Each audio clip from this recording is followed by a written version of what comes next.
Oh my god, girly pop, you are no longer relatable. Girl, you are so out of touch now. Baby girl, isn't that the reason that we're working so hard? Isn't that the freaking end goal? To be at a point where you're detached and disconnected from the struggles of everyday people? After being called out for her lavish new lifestyle, influencer Jasmine Tan didn't apologize. She doubled down, proudly declaring that becoming out of touch is the entire point of success. But this defiant response completely backfired, exposing a disturbing and deeply flawed philosophy that is causing her audience to turn against her. We're going to break down how her own words reveal a mindset so disconnected from reality, it's becoming her undoing, starting with the move that triggered it all. When does aspirational content cross the line into becoming harmfully out of touch? Share your thoughts in the comments below. If you believe influencers should be held accountable for the messages they preach, show your support by liking this video, subscribing, and ringing that notification bell. You won't want to miss this essential breakdown. Imagine an influencer you trust suddenly pivots their entire brand to inaccessible luxury overnight. That's precisely the shift Jasmine Tan's followers witnessed when she announced her life-altering move. Hi BB girlies, today I will be turning myself into an Arabic desert princess Jasmine. As most of you guys have known, I have just officially relocated to Dubai. Almost immediately, her content, once filled with affirmations and so-called girl's girl advice, transformed into a highlight reel of a reality her audience could never access. The backlash wasn't simply about the new location, it represented a fundamental betrayal of the relatable persona she had carefully constructed to build her platform. Viewers voiced a sense of alienation, pointing out that she was no longer just aspirational, but completely out of touch. This criticism stemmed from a genuine feeling of being discarded by a creator they helped elevate. This growing discontent set the stage for a major response, but no one was prepared for how badly it would backfire. When faced with accusations of being disconnected, most public figures attempt damage control. Jasmine Tan chose to pour gasoline on the fire, confirming her critics' worst fears in the process. Oh my god, girly pop, you are no longer relatable. Girl, you are so out of touch now. Baby girl, isn't that the reason that we're working so hard? Isn't that the freaking end goal? To be at a point where you're detached and disconnected from the struggles of everyday people? This wasn't just a clumsy defense. It was a proud, defiant declaration of her new ideology. She solidified this stance by explicitly disowning the humble, striving version of herself that her followers first connected with. See, this didn't just come from nowhere. I have done the work. I have put in the hours. I've been in touch with reality. Like excruciatingly in such. Oh, but 2 years ago, Jazzy was so grounded, so humble, so relatable. Yeah, girl, but she also only had $50 in her bank account. And she cries every time her rent was due. Thank God I no longer relate to her. Thank God. Framing that period of her life as something to escape and be ashamed of. In one fell swoop, she told her audience that empathy is a symptom of poverty, and that true success means forgetting them completely. Why would any influencer be so brazenly proud of being out of touch? The answer is found in a core philosophy she's been preaching all along, one that reveals her transactional view of the world. This isn't just shallow advice. It's a calculated strategy for social arbitrage. She encourages her followers to find environments where their physical appearance gives them a distinct advantage over others. Okay, I don't know if this is gonna make me sound shallow, but I just really have to say it. The simplest advice I would give to someone who's thinking of relocating or moving abroad is go where you are a 10. She even uses herself as the primary example, explaining why she wouldn't thrive in certain Western cities.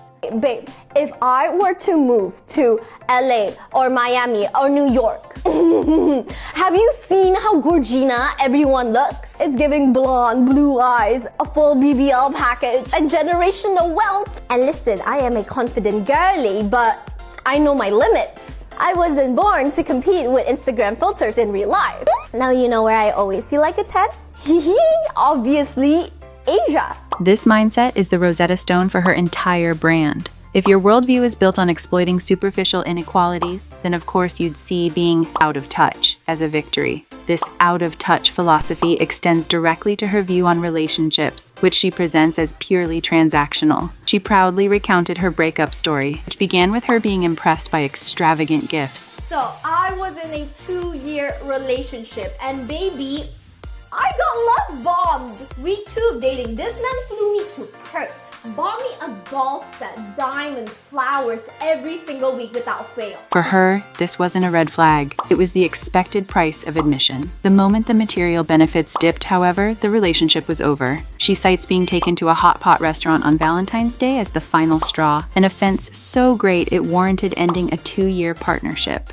2 years later on Valentine's Day, this man did not plan a single thing. He had the audacity to just take me to a random hot pot place. I literally sat there and looked at him dead in the eyes and was like, boy, is this a prank show? Be for real, babes. Where are the cameras? Her reasoning is cold and clear. She is disgusted by a lack of effort, which she equates entirely with financial spending. This is the logic of someone truly disconnected from the emotional realities of a partnership. See, I am absolutely aware of what I bring to the table, and I'm absolutely disgusted by lack of effort and inconsistency. So yes, I ended it on February 14th. To insulate herself from the realities of human interaction, Jasmine promotes a state of weaponized delusion as a core tenet of confidence. She doesn't just suggest positive self-talk. She advises her young followers to adopt a mindset where the entire world is secretly obsessed with them. These things I personally do, and I deadass encourage everyone else to do, is to pretend that everyone's in love with you on a daily basis. That's right, pretend that everyone is always fully intoxicated and cannot get enough of you. She provides a full framework for this delusion, interpreting any and all social cues or lack thereof as proof of one's own irresistibility. Someone talking to you, they're in love. Someone avoiding you, they're just shy. Example, someone's talking to you way too much. Duh, it's because they're so obviously in love with you, babes. Someone's not talking to you at all. They're probably secretly in love with you and is too shy to admit it. Someone views your Instagram story, oh my god, they are absolutely obsessed with you. Someone doesn't view your Instagram story, they're trying to stop thinking about you because they're so scared of falling in love with you. This isn't just quirky advice. It's a recipe for creating a narcissistic bubble, the perfect echo chamber for an out-of-touch personality. A key part of maintaining an out-of-touch brand is to preemptively neutralize any and all criticism. Jasmine does this by reframing legitimate backlash as hate, and then portraying that hate as a badge of honor. Baby girl, if you don't have a single hater on your comments or your DMs, then I'm sorry to be the one to break this to you, but you're playing it way too safe. According to her logic, if your content isn't making someone viscerally angry or disgusted, you aren't being bold enough. This clever rhetorical trick allows her to dismiss any valid points made against her content as merely the unavoidable consequence of her own greatness. She isn't being problematic, her critics are just too sensitive or jealous. If your content doesn't make someone completely roll their eyes and mutter, ew, who the fuck does she think she is? Then baby girl, you are posting to be liked, not to be felt. Period. This provides her, and by extension her followers, a bulletproof shield against accountability. What is the ultimate goal of a creator who believes haters are a measure of success? It isn't just to be influential, it's to be disruptive to the point of being aggressively polarizing. And you weren't born to be liked, you were born to disrupt, to be felt, to be the inspo, to be the villain, to be the muse, to be absolutely impossible to ignore. If all your posts is just cute and aesthetic, and I say this with love, you are still shrinking yourself. Still watering yourself down to be easier to swallow. Here, she explicitly states that being liked is a form of self-betrayal. She encourages her followers to reject the idea of being palatable and instead to turn up the flavor, add more spice, and let them choke. This is the pinnacle of her out-of-touch philosophy. It's a defiant middle finger to the very concept of community, relatability, and social harmony. When baby girl, I think you should turn up the flavor, add more spice, and let them choke. It's an open declaration of war on her critics, cementing her identity as someone who would rather be infamous and disconnected than humble and relatable. This is the mindset that directly led to her disastrous response. Now, it would be dishonest to claim that every single piece of advice Jasmine gives is toxic. Occasionally, she offers a genuinely useful and empowering tip, which makes her overall message even more insidious. Clear your draft sets in order! And for the love of God, stop deleting it if it does not perform. But what if people who know me think it's cringy? What if it flops? Okay, and if you're in your flop era, you're in your flop era. Own it. It's character building, baby. You posted a video and it only got 20 views? That's a private screening. This advice, to own your flop era and not be crippled by fear of failure, is legitimately solid. It's the kind of message that resonates with aspiring creators and helps build trust. But these moments of clarity are not accidents. They are strategically essential. This good advice acts as a Trojan horse. By providing occasional, undeniable value, she gets her audience to lower their defenses, making them more receptive to the deeply problematic and narcissistic ideologies she pushes the rest of the time. It's what makes her brand so effective and so dangerous. Her proud, out-of-touch declaration wasn't an isolated incident. It was the latest chapter in a long history of deflecting responsibility. To understand why she responded to this backlash so poorly, we only need to look at how she handled her last major controversy. After releasing videos tearing down both men and women, she was forced to issue an apology. I am taking full responsibility for all the mistakes that I made last year. Just like you, I am human, and I'm not perfect. And I make mistakes. However, the video that followed this statement did the exact opposite. Instead of owning her specific actions, she claimed her words were taken out of context and that she was the one who was misunderstood. This established a clear pattern. But then spend your time justifying your actions and blaming the audience's interpretation. Her current response is not a new strategy. It's the same playbook on a larger scale. If you're finding this breakdown insightful, take a second to help the channel by liking this video and subscribing. It ensures we can keep making content that holds influencers accountable for their words. Now, let's get back to it. What happens when an out-of-touch worldview meets extreme vanity? You get one of the most narcissistic arguments ever posted on social media. Jasmine posits that a woman's beauty isn't just for attracting a partner, but is a commodity so powerful it can single-handedly rescue a man's entire genetic legacy. Okay, listen. If my man is broke, I'm sorry, but I wouldn't choose him because he would not have chosen me if I was ugly. Girly Pop, your face card can literally rebrand his whole entire bloodline. And I just don't think that that should come for free. The moment I say I do, his entire lineage saved. Cause bam, a house full of kids with amazing jawlines. Period. No tampon. Have a blessed day. Okay, I love you always, bye-bye. This statement is the epitome of an out-of-touch mindset. It's not just materialism, it's a quasi-eugenic belief that her physical features are an asset for which a man owes her a lifetime of wealth. This bizarre logic, presented as empowerment, reveals the staggering level of entitlement that fuels her entire brand, moving beyond simple transactional relationships into the realm of genetic rebranding.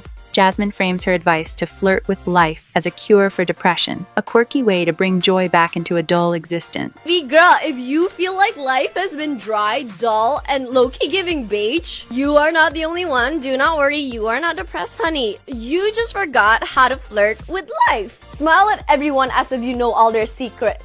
Talk to everyone in a fun, flirty way, all the damn time. But in practice, it's a lesson in manipulation. The goal isn't genuine connection, but to use charm as a tool to get what you want. She recounts a story about a man buying her matcha after she smiled at him as proof of this philosophy's success. The interaction wasn't cherished for its kindness. It was logged as evidence that her face card works. This reveals the psychological engine of her out-of-touch behavior, a deep-seated need for constant external validation, where every human interaction is a test of her own power to influence and extract value. Anyway, next day, I smiled at a man and he bought me matcha. A classic hallmark of a truly out-of-touch person is the inability to respect choices that differ from their own. Jasmine puts this on full display in a bizarre rant against women who prefer wellness activities over late-night partying. Baby girl, today I want to let you into what have been pissing me off on the internet lately. Girl, listen, I am so over this is my kind of clubbing. This is my type of clubbing. In a world of clubbing, I'd rather go to Pilates. I am sorry, but it's low-key giving pick me ass. Stop. Like, yes, Pilates at 10 a.m. Sure. We love, we slay, we strengthen, we lengthen. But at 1 a.m., I would also love to be absolutely feral in a dark room with flashing lights and She labels these women as pick-me's, a classic projection tactic to frame her own lifestyle as the only authentic one. According to her, it's fine to do Pilates in the morning, but at night you should want to be absolutely feral in a dark room. This isn't a defense of a balanced life. It's an attack on anyone who doesn't share her exact definition of fun, revealing holding a worldview too narrow and self-absorbed to allow for different perspectives. To make her toxic advice more palatable, Jasmine masterfully co-opts spiritual and mythological concepts, wrapping her narcissism in a veneer of empowerment. She advises her followers to stop choosing between being good or bad and instead embody both, using a goddess as her justification. A divine feminine woman is able to balance her light and dark feminine energy. Because why do you even have to choose one or the other? If Persephone can be the goddess of flowers and the queen of hell at the same time, then baby girl, so can you. Period. Okay, I love you always. Bye-bye. This is a deceptive marketing strategy. By invoking the divine feminine, she gives a spiritual permission slip for her followers to engage in manipulative and self-serving behavior without guilt. It recasts selfishness as dark feminine energy and entitlement as being the queen of hell. It's a clever way to sell an out-of-touch narcissistic ideology by making it sound like a profound spiritual awakening, effectively deceiving her audience into thinking toxicity is empowerment. How does someone who proudly boasts about being disconnected from struggle justify their immense privilege? They create a revisionist history centered on the vague concept of hard work. See, this didn't just come from nowhere. I have done the work. I have put in the hours. I've been in touch with reality. Like excruciatingly in such. This narrative is a stark contradiction. She claims she was once excruciatingly in touch with reality, yet now celebrates her complete detachment from it as her greatest achievement. The work she refers to is not labor in the traditional sense, but the business of promoting the very materialistic and delusional ideas that fund her lifestyle. She uses the language of past struggles to legitimize her current out-of-touch status, creating a hollow justification that conveniently ignores the fact that her success is built on selling a harmful fantasy to a generation of young women. There is a razor-thin line between healthy self-confidence and clinical narcissism, and it's a line Jasmine's advice obliterates. The turning point is when self-worth becomes dependent on being seen as superior to others. Do you get what I mean? You need to put yourself on a pedestal. Start thinking very highly of yourself and watch how everyone else will always be drawn to you. Healthy confidence is internal. The brand of confidence she sells is performative and requires constant external proof of one's special status. This is perfectly encapsulated in her belief that your physical appearance can, and should, get you preferential treatment. Moral of the story, your life will be 10 times easier if you live in places where your face card can get you far. Doors will literally open for you, both figuratively and literally. This isn't self-love. It's a blueprint for a narcissistic worldview where other people are merely stepping stones. Imagine being a teenager and taking this advice to heart. You would learn that your value is measured by your looks and money, that relationships are business deals, and that empathy is a weakness holding you back. This is the profound unspoken damage of Jasmine Tan's out-of-touch brand. She is actively programming her girly pops to adopt the same isolated narcissistic mindset she champions. And you weren't born to be liked. You were born to disrupt, to be felt, to be the inspo, to be the villain, to be the muse. You should turn up the flavor, add more spice, and let them choke. By encouraging them to be the villain and to make others choke, she is not fostering resilience. She is cultivating a generation of deeply insecure individuals who equate being unlikable with being powerful, a lesson that will only lead to isolation and unhappiness. Ironically, the very philosophy Jasmine defiantly champions, being proudly disconnected, is the greatest threat to her long-term career. The life of a creator is funded by their audience through views, engagement, and brand loyalty. Baby girl, isn't that the reason that we're working so hard? Isn't that the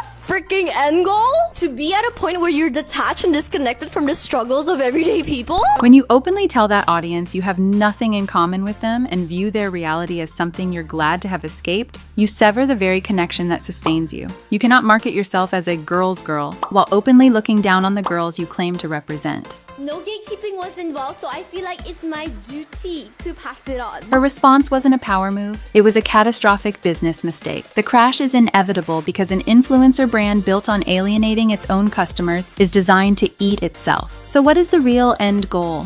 For most, it's financial security, peace, and the freedom to live without the crushing weight of daily struggle. It is not, however, a desire to become detached from humanity itself. Isn't that the freaking end goal? Jasmine's vision of success is a profoundly lonely one. She promotes a reality where you are perpetually performing, calculating your social and physical advantages, and viewing everyone around you as either an obstacle or a tool. The goal she describes isn't success. It's complete emotional and social isolation. Thank God I no longer relate to her. Thank God I no longer identify as her. By proudly celebrating her disconnect, she has revealed that her ultimate aspiration is not to build a community or a legacy, but to sit alone on a pedestal of her own making, having pushed away everyone who helped put her there. Ultimately, Jasmine Tan's defiant response to the out-of-touch backlash wasn't a simple mistake. It was the most honest thing she's ever said. It was a full-throated confession of her core philosophy, that success means becoming disconnected, that confidence is delusion, and that empowerment is just a marketing term for self-absorption. Her entire brand is a masterclass in repackaging toxic narcissism as aspirational content for a vulnerable audience. Her story serves as a critical cautionary tale about the dark side of influencer culture, where the ultimate goal is no longer to connect, but to escape, leaving your audience and your empathy far behind. If you found this analysis of a brand's backfire insightful, you will not want to miss our next deep dive, where we investigate the subtle tricks influencers use to manufacture authenticity for profit, not professional advice. Consult a qualified expert as needed.